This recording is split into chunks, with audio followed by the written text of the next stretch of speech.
All right, guys, so today we're going to begin basically my Global History 10 Social Studies curriculum, okay, with the first unit of the year, which is usually referred to as The World in 1750, where basically we're going to take like a survey overview over some of the more developed places in the world and get a sense of what they were doing at that time. Because as you're going to see with the Industrial Revolution, it's going to help usher in massive changes for a lot of these places, and a lot of them are going to disappear at the hands of the Europeans, who would be the first really to embrace industrialization. So one of the things I like to do is have my students scan this map and read the descriptions and make a claim about what was a powerful place at this time and what was not such a powerful place at this time. And more often than not, they claim that D here, Great Britain, is powerful because you can see here, the map descriptions say that the widespread use of machinery began in Great Britain and this revolutionized world history, right? And we've become pretty used to understanding that technology is power. And we don't really see around this map any other examples of technology being utilized. Okay, so some people claim that Great Britain is a powerful place in 1750. And I would argue yes, but probably even more so when you fast forward like another 100 years or so. Other people typically argue that the Ottoman Empire here is a powerful place, right? And you can look at the map and just infer it based on the geography, right? So this is a place that pretty much looks like it has control over two large bodies of important waterways, right? The Mediterranean Sea here and the Black Sea. And you can reasonably infer that given the geographic control here, that the Ottomans would become integral in carrying goods across, or rather between Europe and Asia and vice versa, obviously. And yeah, they would act as like those middlemen for a lot of luxury products for a long time. And then later on, when Europeans take this to the seas and establish a presence in the Americas, the importance of the Ottomans will diminish over time, and eventually the Ottoman Empire will disappear. Okay, but in 1750, yeah, you bet, the Ottomans are a pretty sizable force to be reckoned with, and that is the first place we're going to refer to in this little mini unit that we usually call the world in 1750. Okay, so that being said, let's move in to take a closer look at the Ottoman Empire. So by the way, you can look at all these lesson materials in the description below this YouTube video.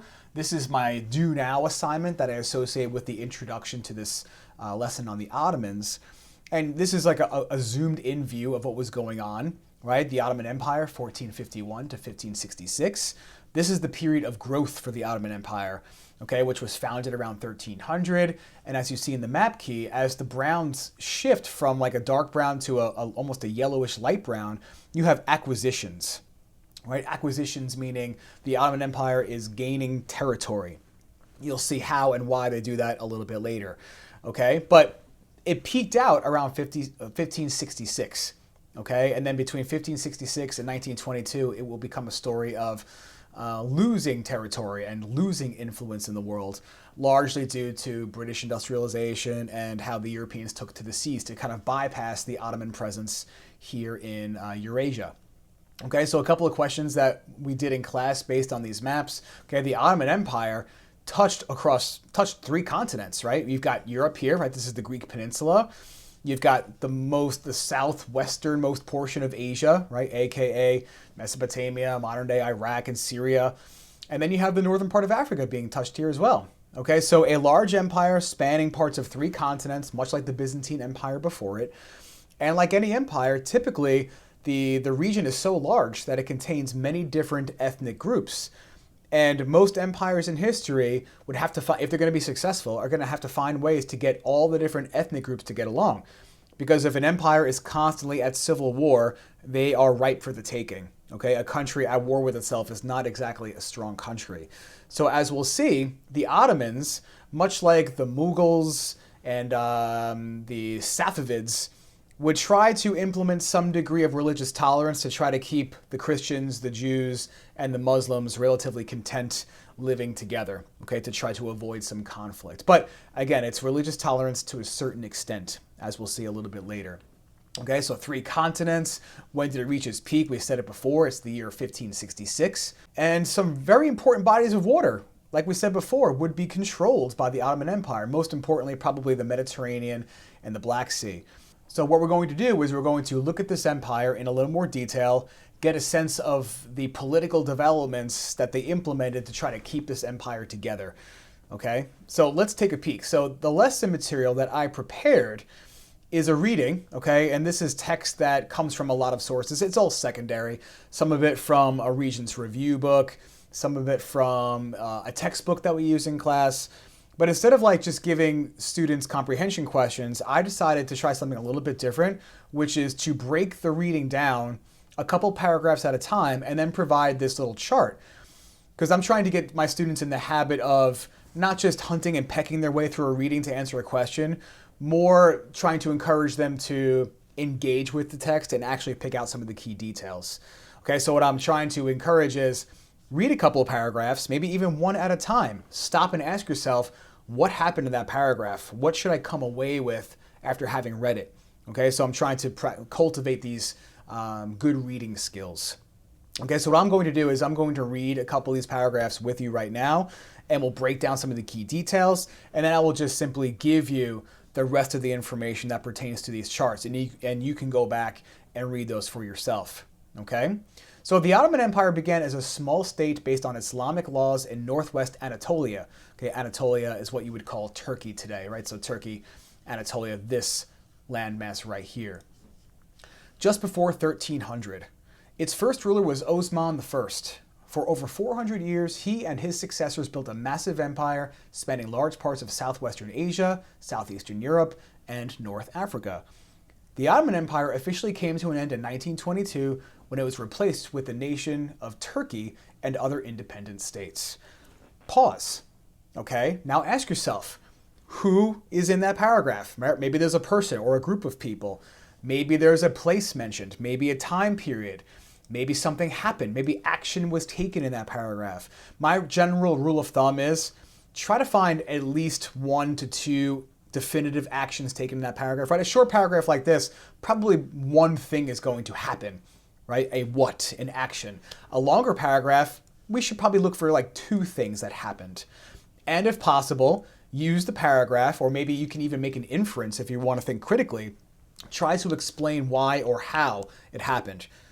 Okay, key terms is where we're going to lump the bolded terms and their definitions down at the bottom so that we can go back and refer to them quickly if needed. Right, so when looking at this first paragraph, I do see a person. I see Osman I. So I'm going to go ahead and write Osman I in my chart right here. Okay, so Osman I, where?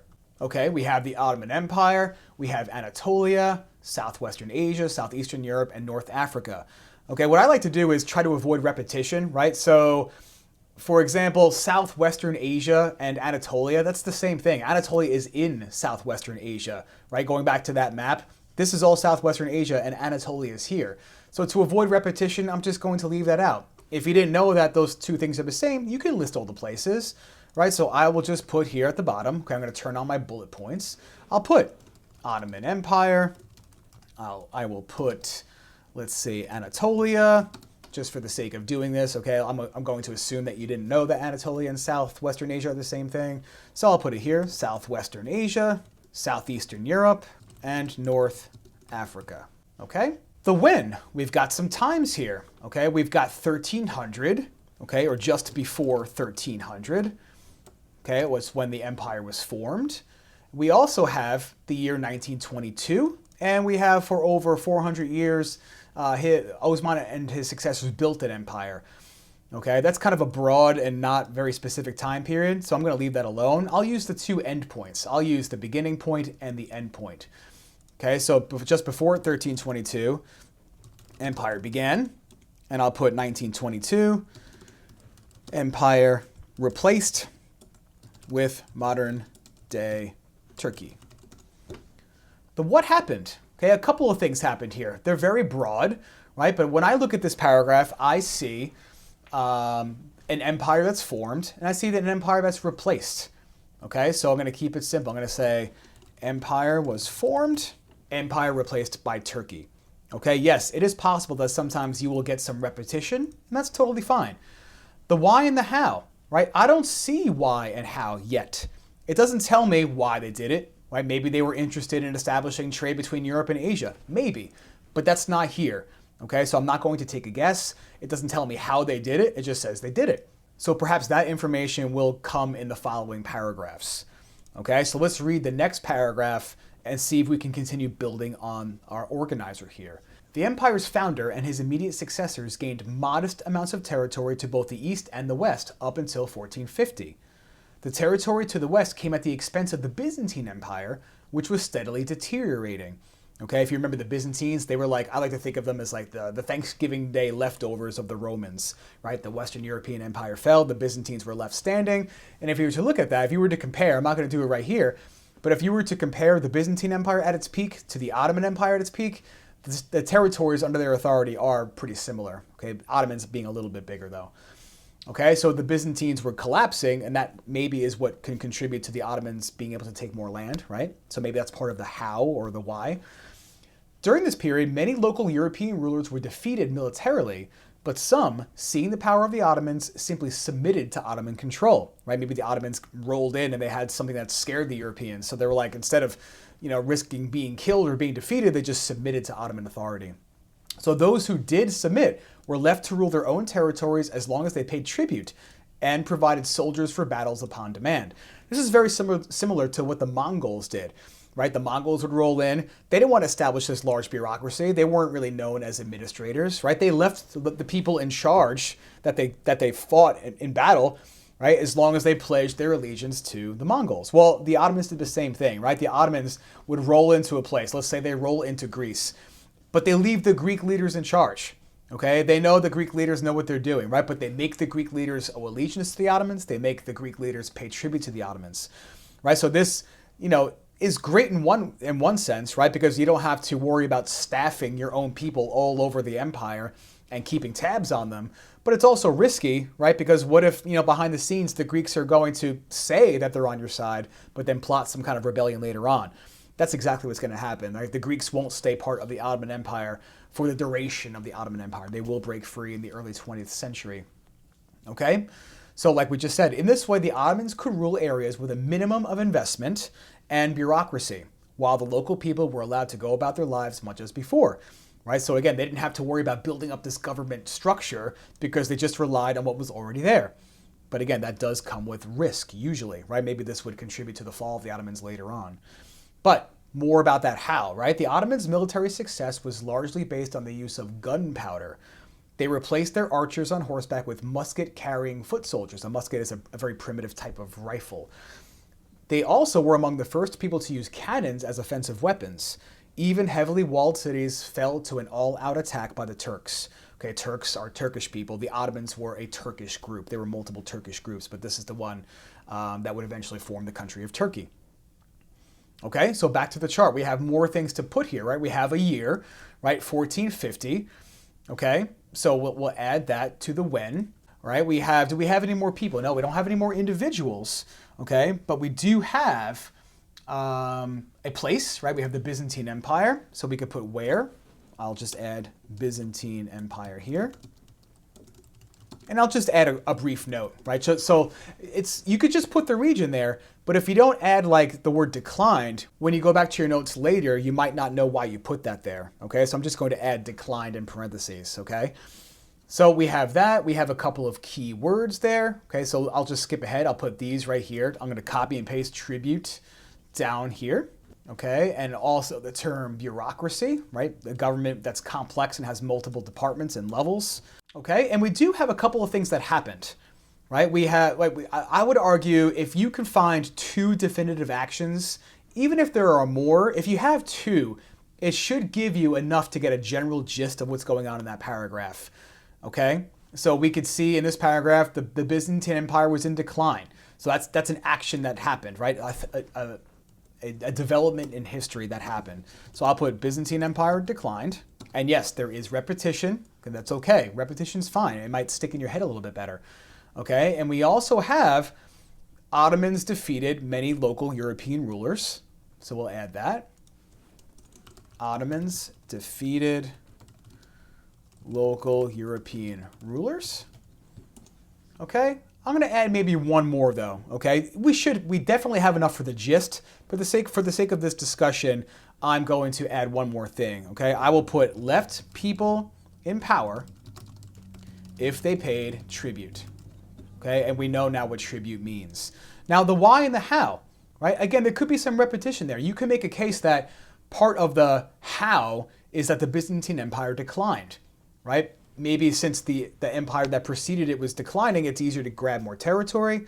But I think more importantly, and also since we already put it twice that the empire was declining, the Byzantine Empire, maybe we use this example of gunpowder-based weapons, right? It's the use of gunpowder-based weapons that set the Ottomans apart, okay? It was still a relatively new technology around 1300 and even around 1450. So I'm going to put here, used gunpowder-based weapons, okay? So again, this is the general process. We're going to look at some paragraphs, try to break it down into the who, what, when, where, and why to get a general gist of what's going on here, right? And maybe a little bit later on, we take this information and we use it to build summary paragraphs for what the Ottoman Empire did. Okay, so let's take a look at the next section here. I'm not going to read these paragraphs, so I would encourage you to read these paragraphs for yourself, okay, and then get a sense of what I did as far as this organizer goes, okay? So for the who, when I read these paragraphs, I found groups of people, not so much individuals, okay? I put Muslims, Christians, Jews. Where? Constantinople was mentioned. Istanbul was mentioned. 2 specific places, so I put those in my organizer. 1453 was mentioned as a time period. What happened? Okay, so now I'm going to kind of combine all these details and formulate a bullet point that corresponds to them. The Ottomans conquered Constantinople. This is often referred to as a huge, and I mean really big, turning point in history. Okay, take a look at Constantinople here. If you go back to your studies from earlier in history, okay, a lot of the Silk Road endpoints ended right about here. And then goods would hop on ships and go throughout the Mediterranean to other places. Okay, so if you are a European and you want those Asian luxury goods, you were relying on probably trade that came from Constantinople. Okay, so you were having to deal with the people who lived here. Well, Western Europeans and Muslims, you know, maybe since the Crusades weren't necessarily getting along so well. So once the Ottomans seized control over Constantinople in 1453, that's about when people like the Portuguese, who were kind of the first to do this, kind of turned their attention to the seas and established their own trading networks directly with the eastern parts of Asia and Southeast Asia. Okay, if you want spices, maybe go get them for yourself instead of relying on intermediaries who you don't really get along with so much anymore. Okay, then the Spanish would follow suit and the British, okay, and eventually they would also make a presence for themselves across the Atlantic and into the Americas. Okay, so Ottomans conquering Constantinople is a huge development. I also put empire grew in size. Okay, so in total I'm going to have 4 developments here, but keep in mind that there are 2 paragraphs that correspond to this chart, right? So I have some flexibility here. I don't usually want to go past 2 or maybe 3 developments per paragraph, right? You're trying to get a general gist here. You're not trying to copy an entire paragraph. Notice too how I'm not just copying and pasting lines from the paragraphs. I'm trying to use my own words a little bit. Developed millets. Okay, and I'll talk more about that term a little bit later when we get to a key term. In fact, why don't we go ahead and do that now? I'm going to skip down to millets. Okay, and if you were to read that paragraph, it does describe to you what a millet is. This is a self-governing, non-Muslim community. Okay, so again, going along with that theme here, right? The Ottomans they have this large empire. They're looking to establish and cultivate loyalty. The Ottoman Turks were Muslims, but they inherited a lot of territory that was Christian or Jewish in terms of the majority of the people who lived in those regions. So if you just go to a region and force people to convert, you know, that's not a great way to cultivate, you know, a sense of loyalty. They're probably going to resent you.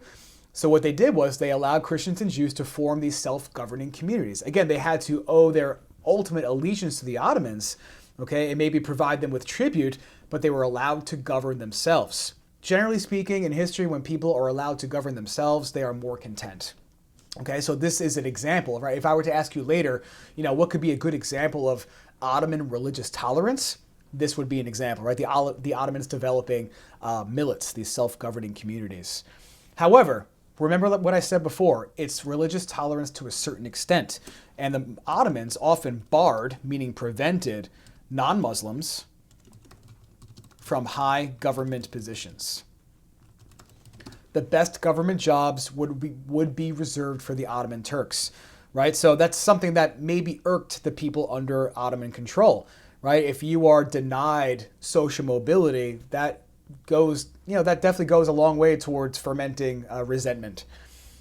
Okay? So one more thing here, the why and the how. In this case, I think there's going to be some repetition, right? The millets were used to gain loyalty of non-Muslims. Okay, the general point of this paragraph, right? Basically what I'm doing here is I am explaining the how and why for the actions that we put in the what box, right? So if we're saying here that the Ottoman Empire grew in size, how or why? Oh, they gained the loyalty of the non-Muslims through millets, right? That would encourage more people to submit to Ottoman authority if you're being told that you could still govern yourselves, right? So I don't see anything really here about force. It's more about, oh, I'm going to gain loyalty of the people, and people are going to want to join my empire because I'm going to treat them with some degree of respect. Okay, so that kind of boils down the next two paragraphs. Let's move on to the next section. All right, so the next paragraph has a couple of key terms, okay? But in this particular paragraph, there are no years or time periods, okay? So it's going to be the case that not every paragraph is going to have something to put in every single part of your charts, okay? Assuming you're taking your own notes at home, okay? But for the who, I have sultans, I have janissaries, okay? Who can be, the who can be groups of people, and Christian males, okay? Three groups of people that were referred to. For the where, I'm going to put the Ottoman government, okay, not necessarily a specific city, okay, but government facilities are places, okay, so I think it's valid. If you didn't put that there, you would still be able to get the general gist of this paragraph, not the biggest deal. I'm not going to put anything for the when, because time period is not mentioned here. For the what, okay, we basically have one development that occurred here, right? So I'm going to put forcefully recruited Christian males to work in government and the military, okay? You may read this paragraph and decide that 2 bullet points are valid here. Basically what I did was I combined 2 things, okay? To jump ahead for a second, okay, the devshirme system is when the sultan, okay, the leader with absolute power, in fact, let's go ahead and put that down here. The sultan is what you would call an Ottoman leader. And to have absolute power means that person's power is not checked by some sort of legislative or judicial branch, right? Whatever the leader says goes. Okay, so the devshirme system is when, let's put it down here, it's a bolded term. Devshirme system is when the empire forcefully recruited Christians, Christian males, who lived within the empire to serve in the government or military. Okay, so basically what happened and this definition are the same. Okay, the general theme of this paragraph is that in order to staff the Ottoman government and get effective soldiers, they needed to recruit people from among their ranks. Okay, and since there were a lot of people among their ranks who were non-Muslims, they needed to get those people in the government. So yeah, these people were in fact slaves, right? So again, that whole theme of religious tolerance is qualified by maybe it's not tolerant all the time, right? Because they weren't forcing Muslims to become slaves. Okay, but in this case, Christian males, yes, they were absolutely slaves here. Okay, so they forced Christians to work in the government. Some of them got jobs in the military. Okay, the elite military were this group, the janissaries. Okay, if you looked at the reading here, all right, so it says basically some became elite soldiers, the janissaries. So I'm just going to put elite soldiers down here. Right, so that's not to say that these slave jobs were terrible, right? So if you were recruited, yes, you were forced to convert to Islam, right? But you got training, you got a high-profile job. I've read in places that oftentimes Christian families would kind of encourage the Ottoman government to take their sons, right? Because maybe it would give them a better life than it would be otherwise. Okay, so but nevertheless, your freedoms are being restricted here based on religious practice. So again, religious tolerance to a certain extent. Okay? So again, when we're asking ourselves later, why did the Ottoman Empire fall? Perhaps they weren't as tolerant as they could have been. Okay? Why and how? So again, when we're doing why or how, we're using it to explain something that happened in the what. So they forcefully recruited Christian males to work in the government. if I were to read this paragraph, I would find that they did this to improve the Ottoman government and military. Okay, let's move on to the next section here. Okay, here, this section is like a couple of bullet point items that I threw in from an old review book that talk about basically the role that Ottoman merchants had in the territories and bodies of water under their authority. So instead of a chart here, I just have one question that kind of can pertain to all these bullet points, right? What is one way that the Ottoman Empire benefited from having control over much of the Mediterranean Sea? Answer in the space below. Okay, well, having control over the Mediterranean Sea and the sea basin, right, meaning like the areas that touch the Mediterranean, means that they had access to trade in this region, obviously, right? So let's take a look at the bullet point. There's one here that might be significant, right? The empire controlled the North African coast of the Mediterranean, which had a profitable trade in gold and slaves that originated in West Africa and were transported north across the Sahara. So having control over the Mediterranean and Northern Africa would allow the Ottomans to kind of tap into that. Maybe you remember going back a couple of hundred years before this, right? You had the Trans-Saharan Trade Network in full swing, right? You had Ghana, Mali as two empires in West Africa that were trading gold and salt and slaves across the desert to peoples in the Mediterranean and Southwest Asia. Well, now the Ottomans are going to be the ones that are going to benefit from that trade, right? They're on the coast. They're receiving the gold. Okay, they're receiving the slaves and they're reselling them or using them themselves. Okay, not so nice, obviously, but it's definitely going to make them profitable for sure. So for this question, we're just going to drop in, able to control and profit from the gold and salt trade in Northern Africa. Okay, the Ottomans made a lot of their money, not so much in manufacturing and in technological development, but in trade. Okay, that's one of the things that will contribute to their downfall later. As the Europeans are increasing their technology, the Ottomans are not, right? They didn't really have an incentive to do so. They were profiting tremendously from what was already in place. Okay, let's move on to the next section. Okay, so we have 4 paragraphs here. A little bit on the short side, so not too bad.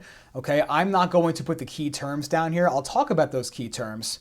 Okay, take the bolded terms, put them on the bottom, and put the definitions next to them. I will discuss them with you right now in the video, but I'm not going to take time to type them in for you. Okay, so if I were to read all 4 of these paragraphs, I see groups of people and individuals. I see Christians, I see Jews, and I see an individual, Suleiman the Magnificent. Okay, Suleiman was a very prominent Ottoman leader. Okay, this is long before 1750, but he's worth talking about because he kind of embodies the greatness of the Ottomans and their peak. So he's definitely worth discussing. Okay, for the where, I have, very simply again, I have Ottoman Empire. I have some cities, Belgrade. I have the island of Rhodes. I have Tripoli, which is in northern Africa. And I have the Mediterranean. Okay, I found those in the paragraphs. For the when, I have 1492, I have 1520, and I have 1521.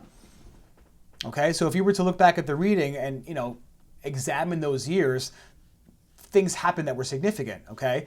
When Spain was going through the Catholic Counter-Reformation, or you could say when Spain was going through the Spanish Inquisition, right, they were trying to purge their society of anyone who was not Catholic. Right, that was 1492. Well, the Ottomans welcomed the Jews and the Christians, right? And they were not persecuted. Okay, the only thing was, again, non-Muslims they were barred from, working in high positions in the government, and they had to pay a special tax. Okay, but yes, the Ottomans did allow Jews and Christians to live in their territories. So again, some degree of religious tolerance. Okay, so 1492, an important year for the Ottoman Empire. And the other 2 years talk about the times in which Suleiman was adding additional cities to the empire, okay, whether it's Belgrade or, again, Rhodes or Tripoli, okay, so years in which the territory was expanding. Okay, so for the what happened? The Ottoman Empire, like we just said, welcomed non-Muslims. That's one thing that happened. Okay, empire was expanded by force, right, as we just discussed, right, they conquered all these cities, and a law code was created. Okay, Suleiman the Magnificent was like the European name for this guy, right? But the Muslims called him Suleiman the Lawgiver. He brought a very refined and organized system of law, right? Criminal law, civil law. We're not going to get into the difference right now, okay? The point is, it was organized, it was easy to understand, and his government was very efficiently run. Okay, Suleiman was trying to centralize his authority. So what does that mean? It means he's creating a law code that's very organized, a more complex and well-organized government, and he's putting more of a stamp on the Ottoman Empire, right? He's making sure that all the people throughout the empire are following his policies. Yeah, maybe people like in Greece, maybe Greeks can govern at a local level, but they have to follow Ottoman laws. Okay, this is what I mean by centralizing authority. You're making sure that everyone is following your policies at all different levels of the bureaucracy. Okay, how did he do it? Well, Suleiman, we're kind of inferring this from the text, but Suleiman was a great military leader. It doesn't say that specifically, okay, but I can infer it because it talks about how he conquered all of these different cities. Okay, so we're going to put that there. And for key terms, again, we have expelled, barred, grandeur, reign, court. Make sure those terms are there with the definitions next to them. Okay, one more paragraph here to discuss. Okay, a really short one. For the who, we have the Spanish, we have the Portuguese, the British, and Dutch seafarers. Okay, so basically, I'm going to put in parentheses here, Europeans. Okay, how do they relate to the paragraph? Why are they important? Well, like I said before, once the Europeans take to the seas to get the things that they need from Eastern Asia, they bypass the Ottomans, okay? And the Ottomans, as a result, are making less money from trade. They weren't so concerned with economic development, or rather technological development, so they will start to decline, okay? So that's why the Europeans are mentioned in that paragraph. The where, okay, I have the Americas. Okay, as we all know, right, after 1492, the Europeans, in an attempt to find Asia by going west, do stumble across the Americas. Okay, they get a lot of their precious metals from the Americas, like silver. Okay, so since so much silver is flowing back over to Europe and Asia, believe it or not, that caused inflation. Okay, and having high inflation in your economy does damage to your economy. So the Ottoman Empire did suffer a large degree of inflation, and that also contributed to the decline of the Ottoman Empire. When did this happen? End of the 17th century. Okay, that's what it says here at the top, right? By the end of the 17th century, the Ottomans faced economic decline. Okay, so what happened? I'll just say it, right? Ottoman Empire declined. Europeans, another thing that happened in the paragraph, Europeans obtained goods by sea. Okay, sure, you could say that, you know, maybe there was another development in that paragraph, another action that was taken or something else that happened. Okay, but I think 2 bullet points here gives you the general gist, right? The empire declined, Europeans obtained goods by sea. Okay, why or how, right? So if I'm explaining why or how the Ottoman Empire declined, right, I could simply say weak leadership, which was mentioned in the paragraph, and inflation, which again is mentioned in the paragraph. Okay, you could also make a case that Europeans obtaining goods by sea also pertains to the how and the why. Okay, so sometimes again, the what happened can like straddle the line between what happened and why something happened. If you have it in 2 places, it's not the biggest deal, okay? Or if you decide you want to delete it from the what because you have it in the why, that's totally fine, right? Your goal right here is to build a set of notes that helps you understand the history. I don't have any key terms here, so I'm going to leave this space blank. All right, so hopefully this lesson helped you guys understand the highlights of the Ottoman Empire and why it was a big deal in the years around 1750. Okay, but again, after 1750, once the British industrialized, it's going to spell major changes for the Ottomans. I hope this overview helped, and in the next video, we'll talk about another place in, again, this unit, the world in 1750.